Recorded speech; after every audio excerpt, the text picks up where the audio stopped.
رات کے 3 بج رہے تھے۔ وہ کمرے کے کونے میں گمسم سی بیٹھی اس شخص کو بس دیکھے جا رہی تھی جو اپنے بیٹے کے ساتھ پرسکون نیند سو رہا تھا۔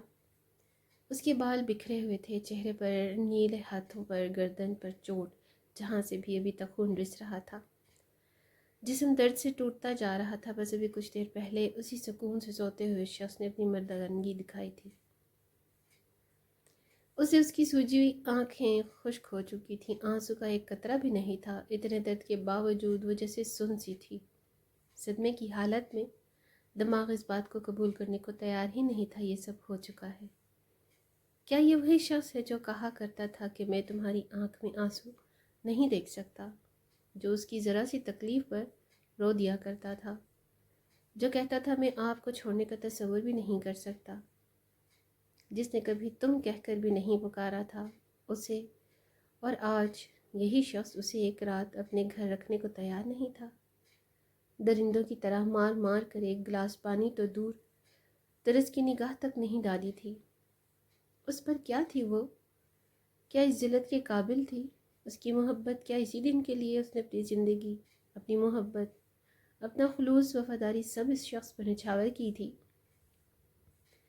کیا اسی دن کے لیے وہ اس کی خدمتیں کیا کرتی تھی، ایک بچے کی طرح اس کا خیال رکھتی تھی، پانی کا گلاس تک اسے خود سے پینے نہیں دیتی تھی، ساری ساری رات اس لیے پیر دبایا کرتی تھی تاکہ انہی پیروں سے وہ اسے ٹھوکریں مار کر اس کی اوقات یاد دلائے؟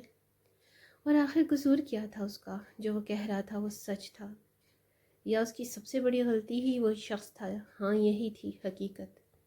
اس شخص کا چناؤ اس کی سب سے بڑی غلطی تھی، جس کی سزا وہ پچھلے کئی سالوں سے بھگت رہی تھی۔ کیا عورت اس لیے اپنا حسن، اپنی جوانی، اپنی محبت اور اپنی وفاداری، اپنا سب کچھ ایک مرد پر قربان کر دیتی ہے؟ ان میں سے کسی سوال کا جواب نہیں تھا اس کے پاس۔ اس کا دل چاہ رہا تھا اس شخص کو جھنجھوڑ کر پوچھے کہ یہ سب کیوں کیا؟ کیوں یہ سلا دیا اس کی وفاؤں کا؟ کیا کمی رکھی تھی تمہارا گھر بنانے میں؟ کیوں آخر کیوں تم اتنے مرد سنگ دل ہوتے ہو؟ کیسے کیسے اتنے درندے بن جاتے ہو؟ تم لوگ انسان نہیں ہو، وحشی ہو، وحشی۔ سنا تم نے، وہ ایک وحشی درندہ، اس کے لفظ، یہ درد اس کے اندر ہی شور کرتا، دم توڑتا جا رہا تھا۔ رات کی طرح وہ بھی ڈھل رہی تھی اور ڈھل ہی جانا تھا۔ کوششیں کرتے، اپنا گھر بچاتے، صبر کرتے، خاموش رہتے رہتے اب تھک چکی تھی وہ۔ اب اسے جانا تھا اس اذیت بھری دنیا سے، اس وحشی سے اتنا دور کہ اس کے ہونے کا احساس بھی اسے کبھی نہ ہو۔